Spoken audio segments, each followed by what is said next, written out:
ఐక్యతను కాపాడుతానని ఆంధ్రప్రదేశ్ రాష్ట్ర ముఖ్యమంత్రిగా నా కర్తవ్యాలను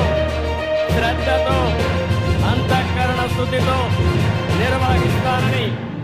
భయం కానీ పక్షపాతం కానీ రాగద్వేషాలు కానీ లేకుండా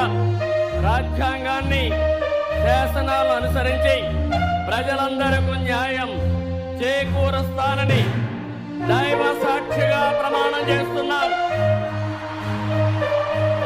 నేను నారా చంద్రబాబు నాయుడు అనే నేను ఆంధ్రప్రదేశ్ రాష్ట్ర ముఖ్యమంత్రిగా